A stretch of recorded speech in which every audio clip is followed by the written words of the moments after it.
Au nom du Père et du Fils et du Saint-Esprit, la paix soit avec vous. Et avec votre esprit. Frères bien-aimés, voici 40 jours, nous avons célébré dans la joie la nativité du Seigneur. Et ce soir, nous voici rassemblés dans cette cathédrale pour le jour où Jésus fut présenté au temple par Marie et Joseph. Il se conformait ainsi à la loi du Seigneur, mais en vérité, il venait à la rencontre du peuple des croyants. Le vieillard Siméon et la prophétesse Anne étaient venus au temple sous l'impulsion de l'Esprit Saint, éclairés par ce même esprit. Ils reconnurent leur Seigneur dans le petit enfant et ils l'annoncèrent à tous avec enthousiasme. Il en va de même pour nous, évêques, prêtres, chanoines, chrétiens rassemblés par l'Esprit. Nous nous mettons en marche vers l'autel du Seigneur, à la rencontre du Christ. Nous le trouverons et nous le reconnaîtrons à la fraction du pain en attendant sa venue dans la gloire.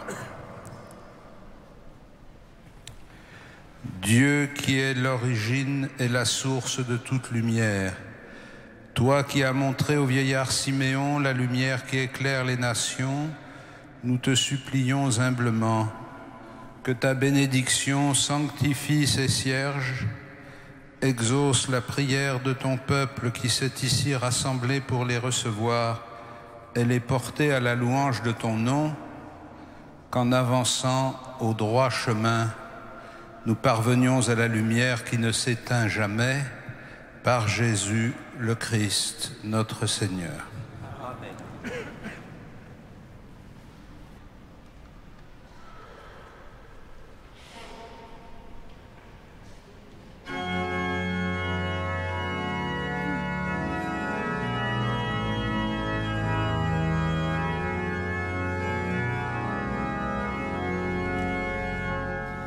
Lumière des hommes, nous marchons vers toi, Fils de Dieu, tu nous sauveras.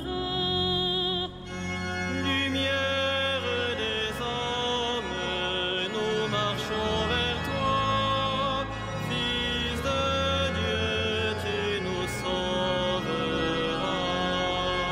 Ceux qui te cherchent, Seigneur, tu les conduis vers la lumière.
te trouvent, Seigneur, tu leur promets vie éternelle, toi le Pâques des baptisés. Lumière des hommes, nous marchons vers toi. Fils de Dieu, tu nous sauveras. Ceux qui te suivent, Seigneur, tu les nourris de ta parole, toi le pain de tes invités. Lumière des hommes, nous marchons vers toi. Fils de Dieu, tu nous sauveras. Ceux qui te cherchent, Seigneur, tu les conduis vers la lumière, toi la route des égarés. Lumière des hommes, nous marchons vers toi. Fils de Dieu, tu nous sauveras.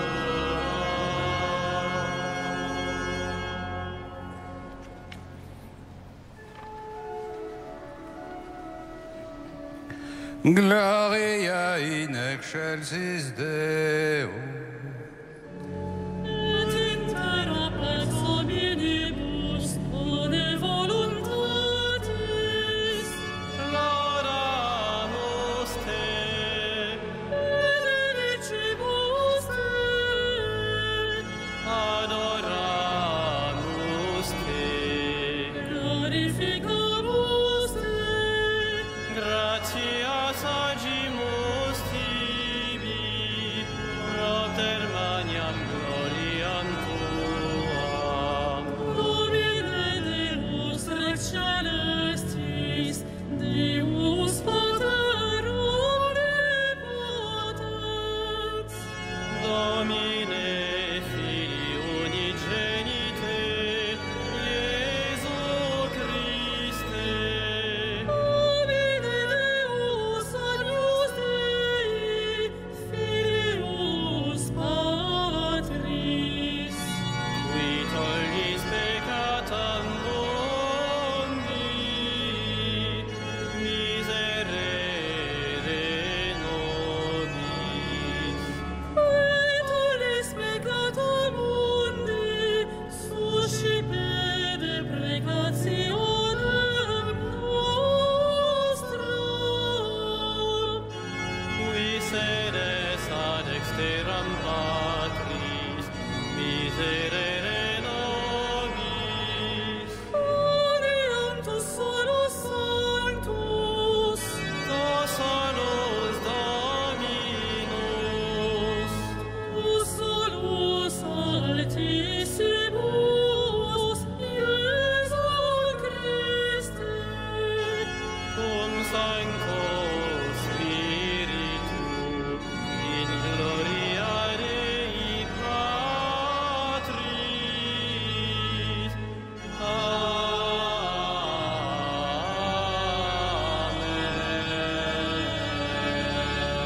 Amen. Prions le Seigneur. Dieu éternel et tout-puissant, nous t'adressons cette humble prière. Puisque ton Fils unique, ayant revêtu notre chair, fut en ce jour présenté dans le temple, fais que nous puissions, nous aussi, avec une âme purifiée, nous présenter devant toi, par Jésus-Christ, ton Fils, notre Seigneur et notre Dieu, qui vit et règne avec toi dans la communion du Saint-Esprit, maintenant et pour les siècles des siècles.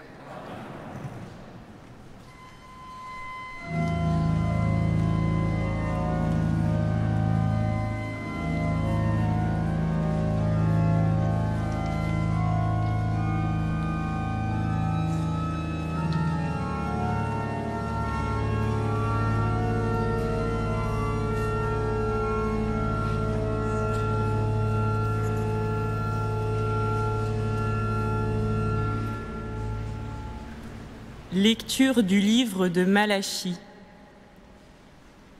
Ainsi parle le Seigneur Dieu. Voici que j'envoie mon messager pour qu'il prépare le chemin devant moi. Et soudain viendra dans son temple le Seigneur que vous cherchez, le messager de l'alliance que vous désirez. Le voici qui vient, dit le Seigneur de l'univers. Qui pourra soutenir le jour de sa venue? Qui pourra rester debout lorsqu'il se montrera?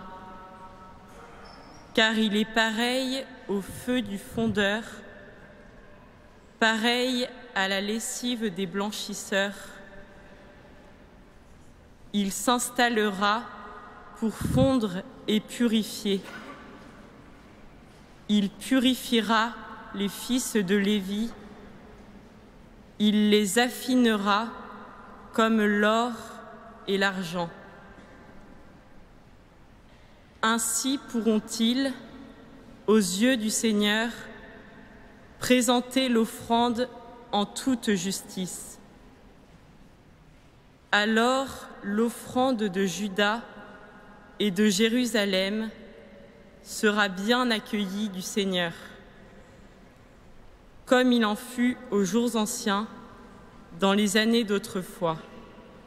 Parole du Seigneur.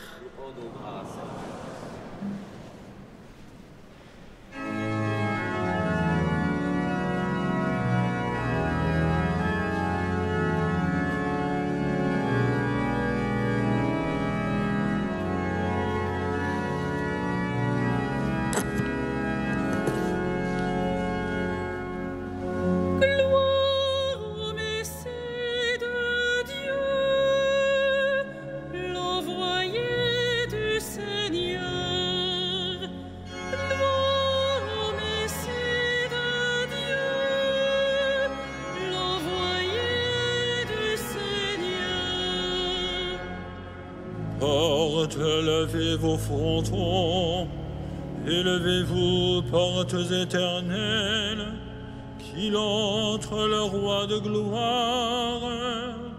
Gloire au Messie de Dieu, l'envoyé du Seigneur. Qui est ce roi de gloire? C'est le Seigneur, le fort, le vaillant, le Seigneur, le vaillant des combats. Gloire au Messie de Dieu, l'envoyé du Seigneur. Portes, levez vos frontons, levez les portes éternelles, qu'il entre le roi de gloire.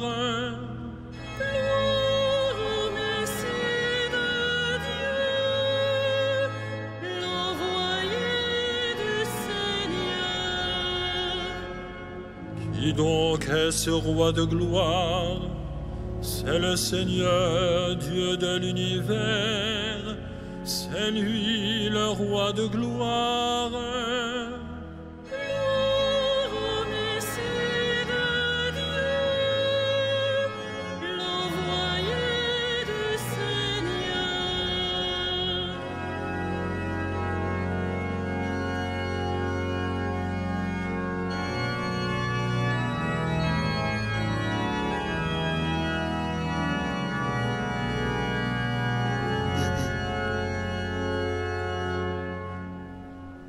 Lecture de la lettre aux Hébreux.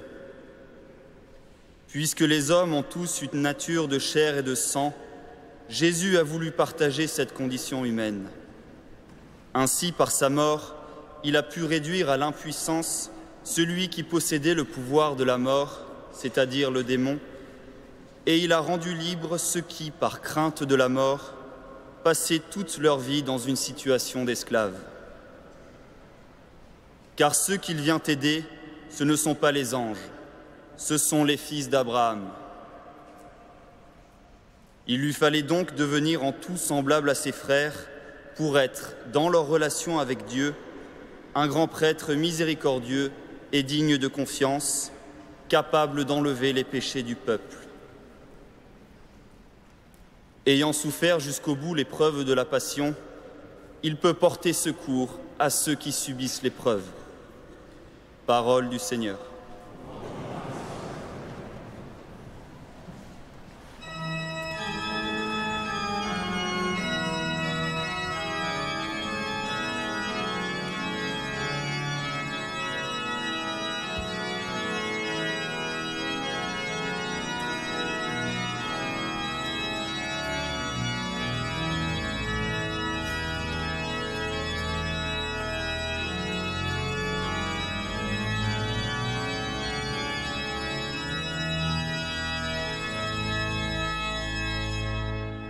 Alléluia, Alléluia, Alléluia,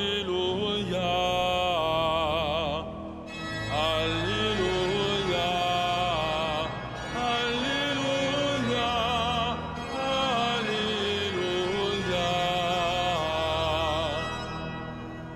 Voici la lumière qui éclaire les nations. Voici la gloire d'Israël. Alléluia, Alléluia, Alléluia.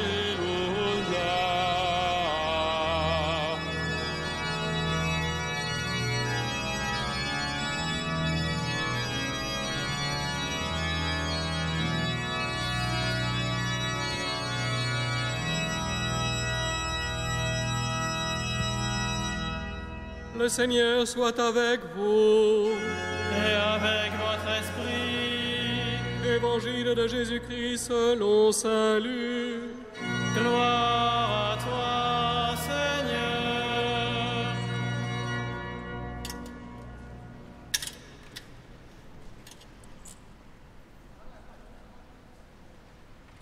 Quand arriva le jour fixé par la loi de Moïse pour la purification, les parents de Jésus le portèrent à Jérusalem pour le présenter au Seigneur, selon ce qui est écrit dans la loi. Tout premier-né de sexe masculin sera consacré au Seigneur.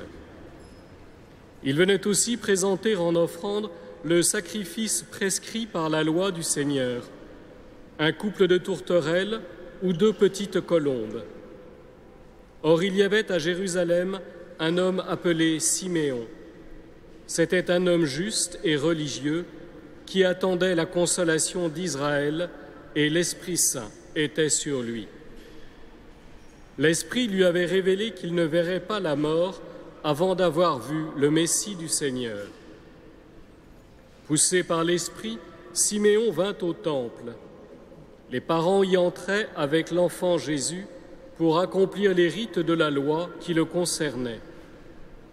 Siméon prit l'enfant dans ses bras et il bénit Dieu en disant : « Maintenant, ô Maître, tu peux laisser ton serviteur s'en aller dans la paix, selon ta parole. Car mes yeux ont vu ton salut, que tu as préparé à la face de tous les peuples. Lumière pour éclairer les nations païennes et gloire d'Israël, ton peuple. »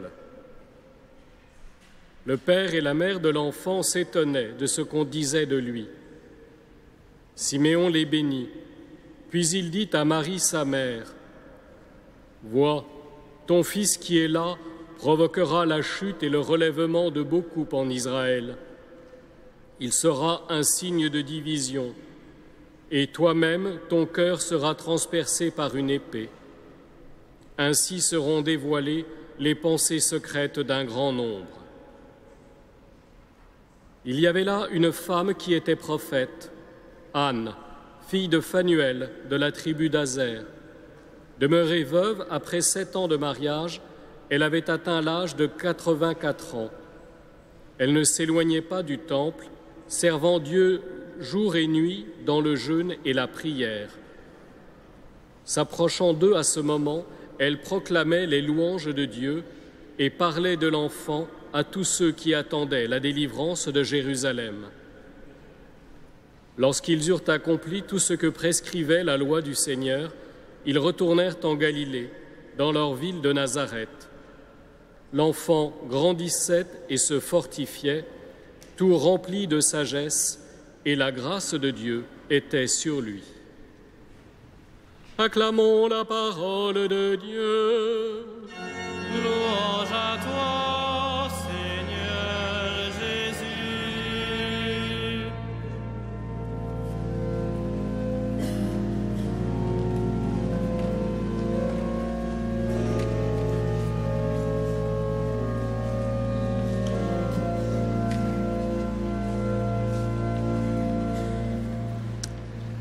Frères et sœurs, vous pouvez éteindre vos cierges si vous le souhaitez. Quand Joseph et Marie viennent en pèlerinage à Jérusalem pour présenter Jésus au temple, ils accomplissent, comme nous le dit l'Évangile, ce qui était prévu par la loi de Moïse. Et d'une certaine façon, cette offrande au 40e jour correspond à la clôture du temps coutumier de l'enfantement et clôture la mémoire que nous faisons de la nativité de Jésus.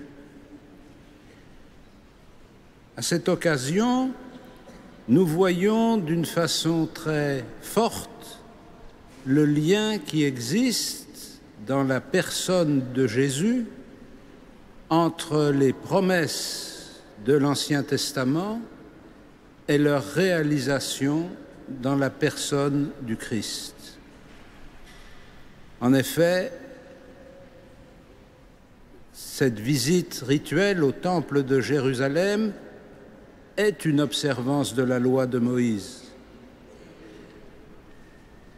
Siméon et Anne, qui sont comme deux figures de la sagesse et de la prophétie d'Israël, représentent l'attente du peuple saint. Et en même temps, alors même qu'ils reconnaissent dans la personne de Jésus celui que Dieu avait promis, s'ouvre une nouvelle étape de l'histoire de l'Alliance qui va faire du don de Dieu une lumière pour les nations païennes. Alors précisément que le temple était le lieu spécifique de l'identité du peuple juif et le signe de l'alliance et de la présence de Dieu à son peuple, au point que dans la construction même, les espaces étaient délimités où pouvaient pénétrer les Juifs et où devaient rester les païens. La venue du Christ ouvre l'alliance à l'humanité tout entière, du moins à tous ceux qui veulent bien l'accueillir. Et comme saint Paul le dira dans une de ses épîtres, il a abattu le mur de la haine pour faire des deux peuples, Israël et les païens, un seul peuple. C'est en cela que Siméon reconnaît celui qui était promis, vient dans son temple le Seigneur que vous cherchez, le messager de l'alliance que vous désirez, le voici qui vient, dit le Seigneur de l'univers. Cette prophétie de Malachie se trouve accomplie dans la personne de Jésus. Devenu Messie pour les nations, pour l'univers entier, il devient, d'une certaine façon, la lumière envoyée par Dieu pour conduire l'humanité. Vous savez que tout au long de l'histoire de l'Alliance, L'opposition entre les ténèbres et la lumière a été une manière de décrire le drame que vivait le peuple. Il se laissait conduire ou enfermer dans les ténèbres, et Dieu venait lui apporter sa lumière et le conduire, comme la nuée avait conduit le peuple à travers le désert. Dieu produisait sa lumière pour conduire le peuple à travers son histoire.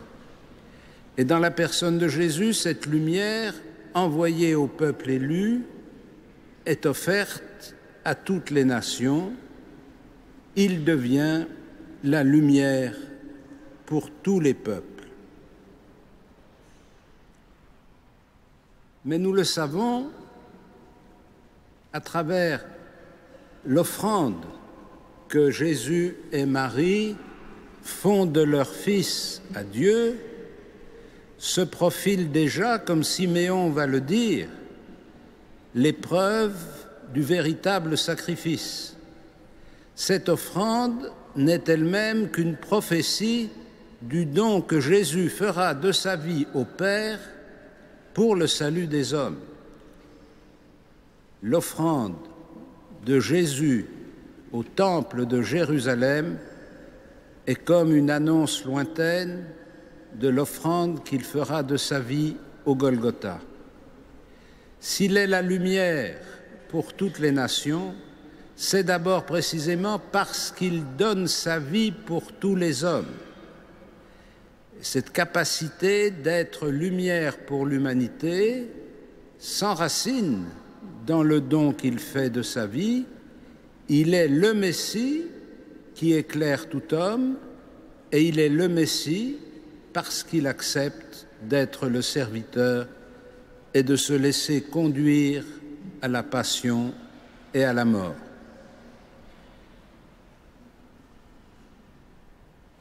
Nous avons, nous, bénéficié de cette lumière apportée par le Christ pour toutes les nations. Nous sommes éclairés par la lumière du Christ. Il est lui-même la lumière et il dit à ses disciples qu'ils doivent eux aussi être la lumière. Et la lumière n'est pas faite pour être mise sous le boisseau, mais pour être mise sur le lampadaire et éclairer tous ceux qui sont dans la maison. Cette lumière que nous avons reçue, nous l'avons reçue pour la partager, pour la communiquer, pour lui permettre d'éclairer les hommes et les femmes de notre temps à travers les épreuves de leur vie, à travers l'histoire de leur existence. Nous ne pouvons pas prétendre être éclairés par la foi, bénéficier de la lumière du Christ, sans devenir à notre tour des porte-lumière qui partagent cette lumière avec leurs frères. Il n'y a pas de véritable lumière de Dieu dans notre vie si nous n'acceptons pas que cette lumière transforme notre vie pour devenir une lumière pour les autres. Et cette transformation de notre vie s'achève et s'accomplit dans l'offrande que nous sommes appelés à en faire au terme normal de notre existence, quand le moment est venu de rendre notre âme à Dieu.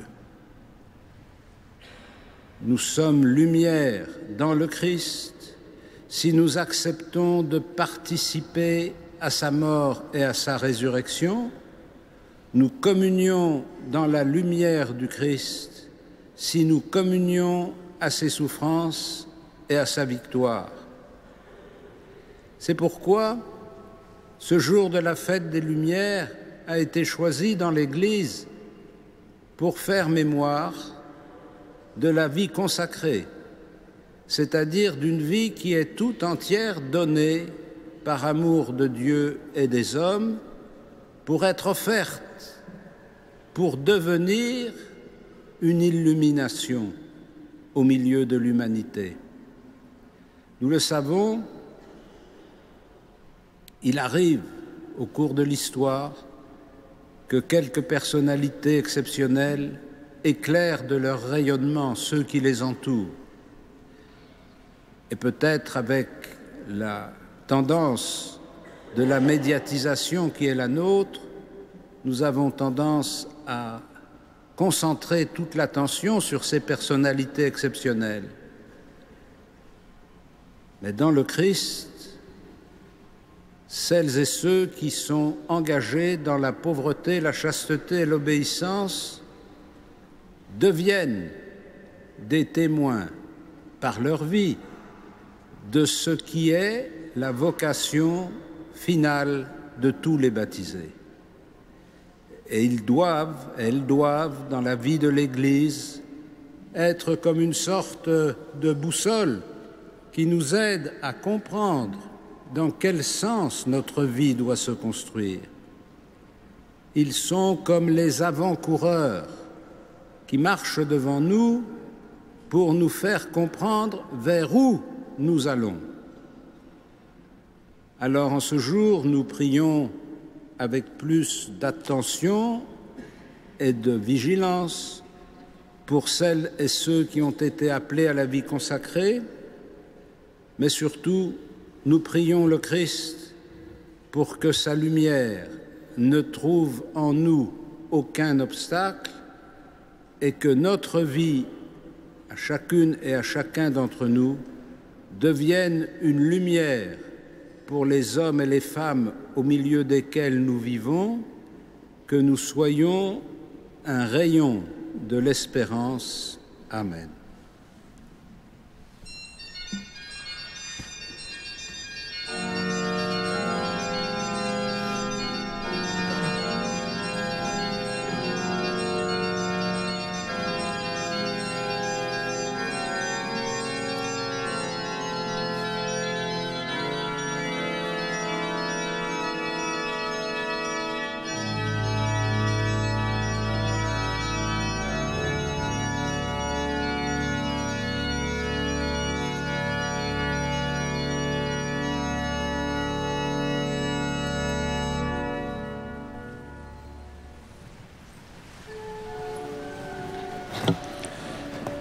Credo in unum Deum,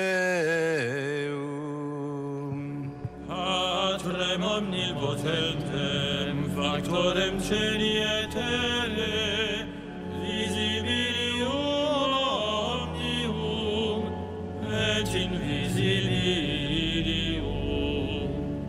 Et in unum Dominum Iesum Christum, Filium Dei unigenitum, Et ex Patre natum ante omnia saecula.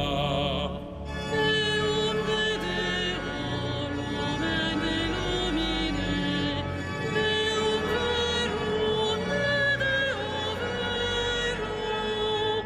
Genitum non factum consubstantialem Patri, perquem omnia facta sunt. Qui propter nos homines, et propter nostrum salutem, descendere celis. Et incarnatus est Spiritus Sancto ex Maria Virgine, et homo factus est. Crucifixus etiam pro nobis, sub Pontio Pilato, passus et sepultus est. Et resurrexit tertia dies, secundum Scripturas. Et ascendit in caelum, sedet ad dexteram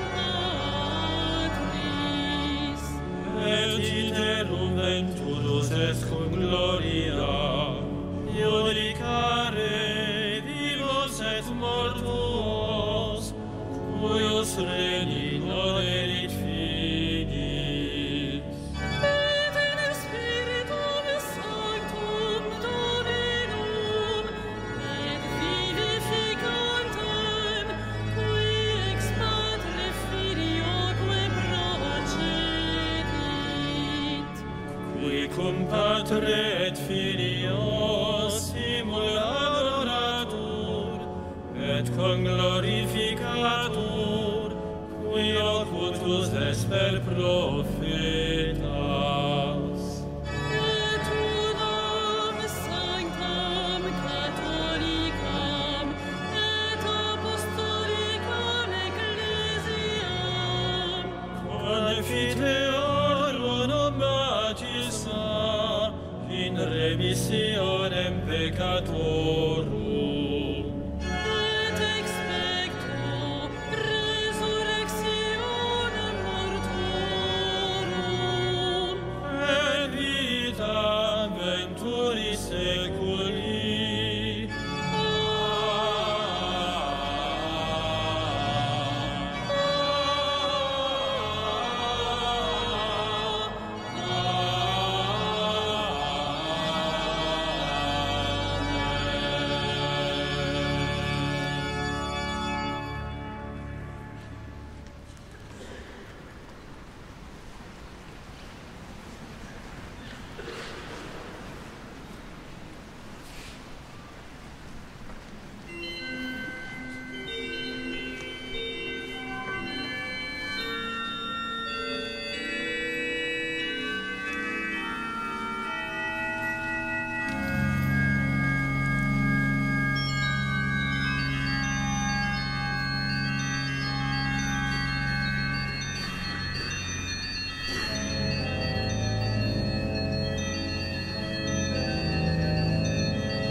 Prions ensemble au moment d'offrir le sacrifice de toute l'Église.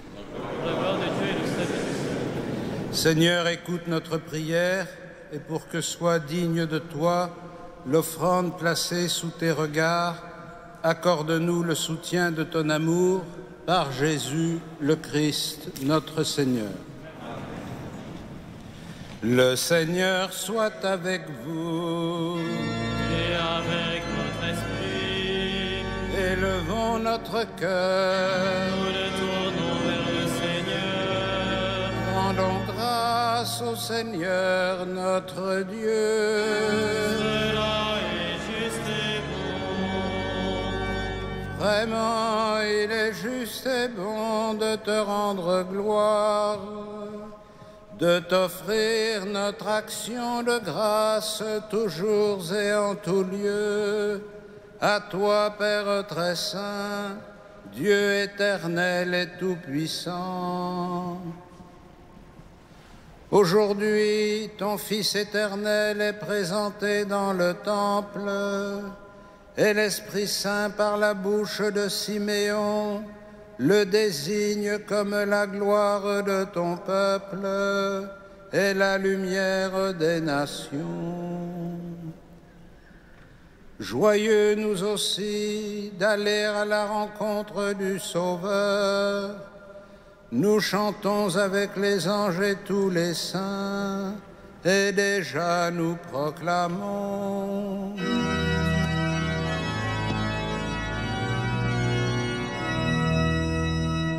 C'est le Seigneur, Dieu de l'univers, le ciel et la terre sont remplis de ta gloire. Hosanna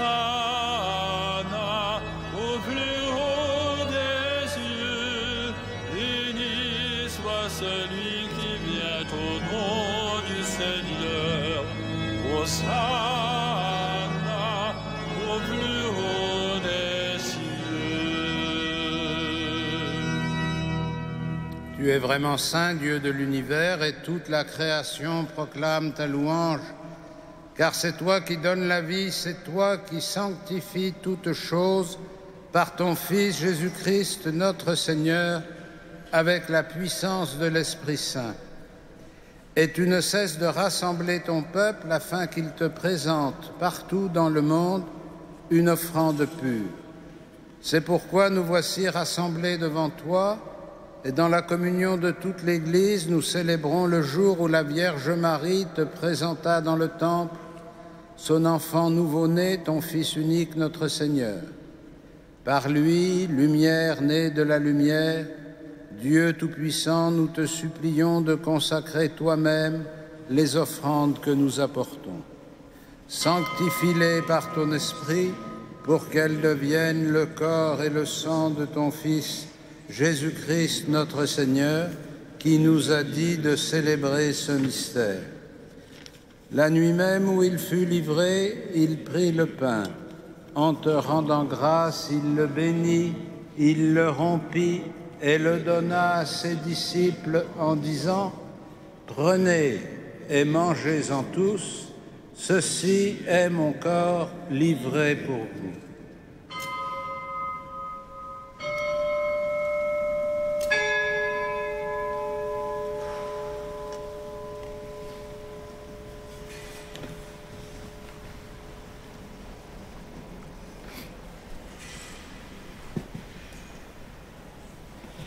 De même, à la fin du repas, il prit la coupe. En te rendant grâce, il la bénit et la donna à ses disciples en disant : « Prenez et buvez-en tous, car ceci est la coupe de mon sang, le sang de l'alliance nouvelle et éternelle, qui sera versé pour vous et pour la multitude en rémission des péchés. Vous ferez cela en mémoire de moi. »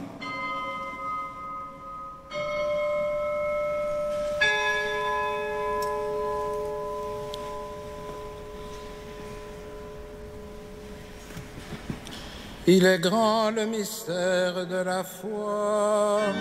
Nous proclamons ta mort, Seigneur Jésus. Nous célébrons ta résurrection. Nous attendons ta venue.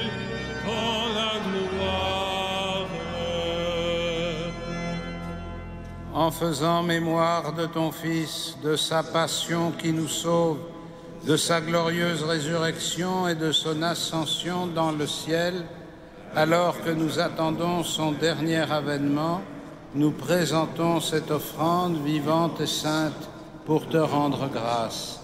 Regarde, Seigneur, le sacrifice de ton Église et daigne y reconnaître celui de ton Fils qui nous a rétablis dans ton alliance. Quand nous serons nourris de son corps et de son sang et remplis de l'Esprit Saint, accorde-nous d'être un seul corps et un seul esprit dans le Christ, et que l'Esprit Saint fasse de nous une éternelle offrande à ta gloire, pour que nous obtenions un jour les biens du monde à venir auprès de la Vierge Marie, la bienheureuse Mère de Dieu, de Saint Joseph, son époux, avec les apôtres, les martyrs, Saint Denis et tous les saints qui ne cessent d'intercéder pour nous. Et maintenant, nous te supplions, Seigneur, par le sacrifice qui nous réconcilie avec toi, étends au monde entier le salut et la paix. Affermis la foi et la charité de ton Église au long de son chemin sur la terre. Veille sur ton serviteur, notre pape François, et notre évêque André, l'ensemble des évêques, les prêtres, les diacres et tout le peuple des rachetés. Écoute les prières de ta famille assemblée devant toi et ramène à toi, Père très aimant, tous tes enfants dispersés. Pour nos frères défunts, pour les hommes qui ont quitté ce monde et dont tu connais la droiture, nous te prions.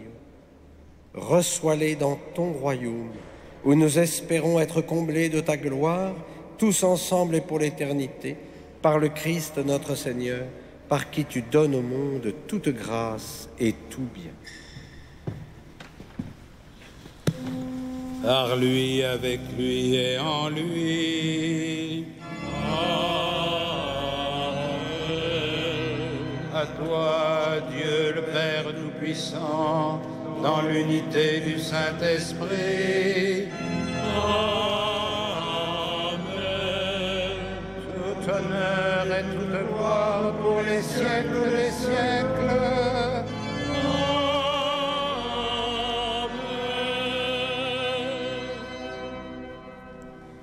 Unis dans le même esprit, nous pouvons dire avec confiance la prière que nous avons reçue du Sauveur.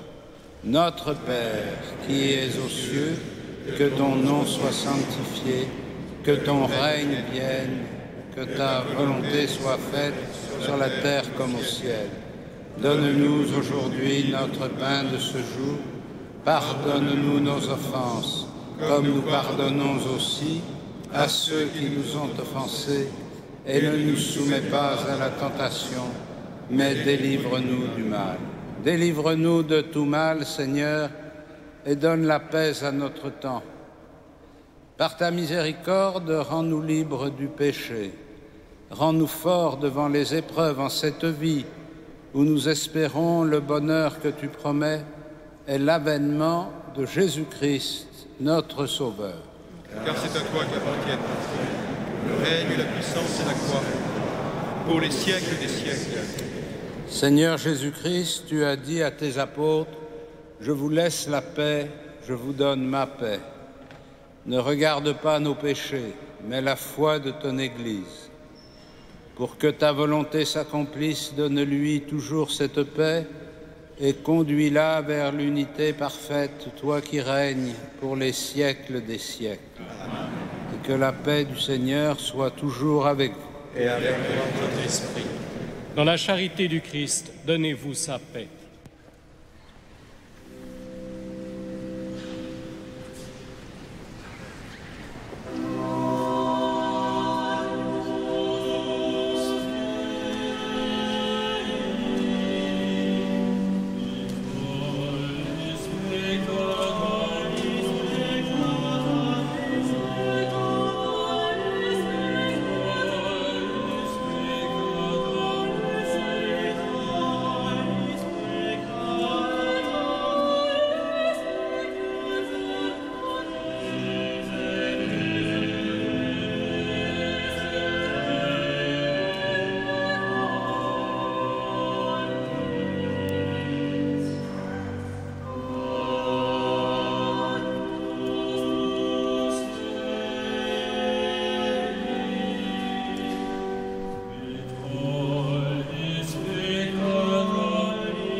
Heureux les invités au festin des noces de l'agneau. Voici l'agneau de Dieu qui enlève le péché du monde. Seigneur, je ne suis pas digne de te recevoir, mais dis seulement une parole et je serai guéri.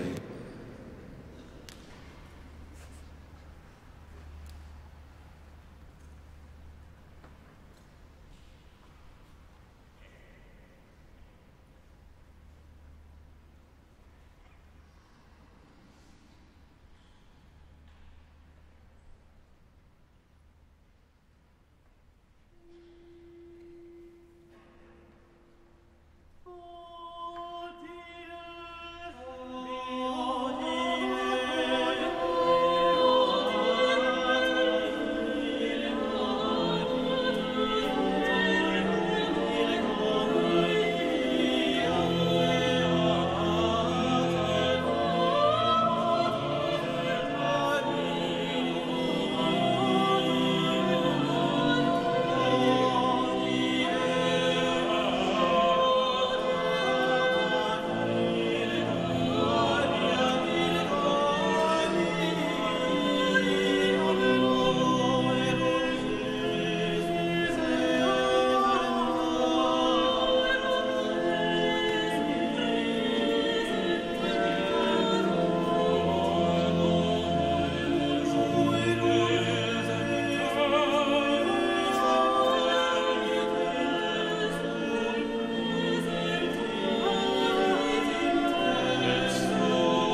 Au nom de Monseigneur Patrick Jacquin, recteur de notre cathédrale, qui regrette de ne pas pouvoir être là ce soir, je voudrais d'abord souhaiter la bienvenue au groupe de jeunes Even et leurs aumôniers qui sont là avec nous ce soir.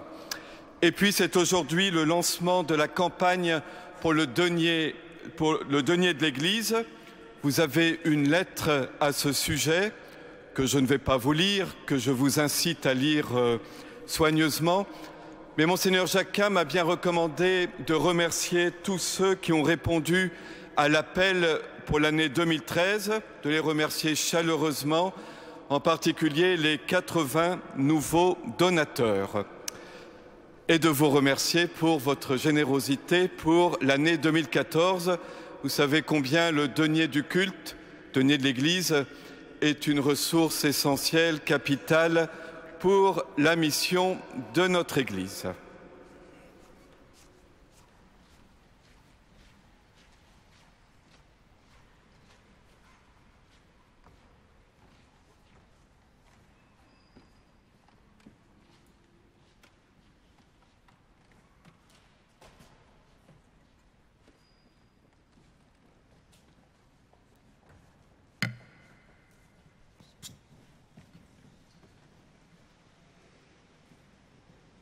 Seigneur, par cette communion, prolonge en nous l'œuvre de ta grâce.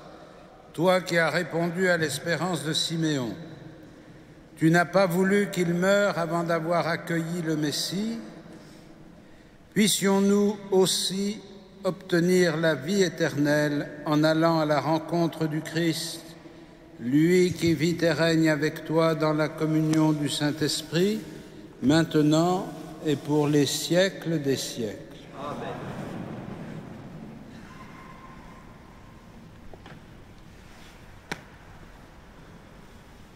Le Seigneur soit avec vous. Et avec votre esprit. Que Dieu Tout-Puissant vous bénisse, le Père, le Fils et le Saint-Esprit. Allez dans la paix du Christ.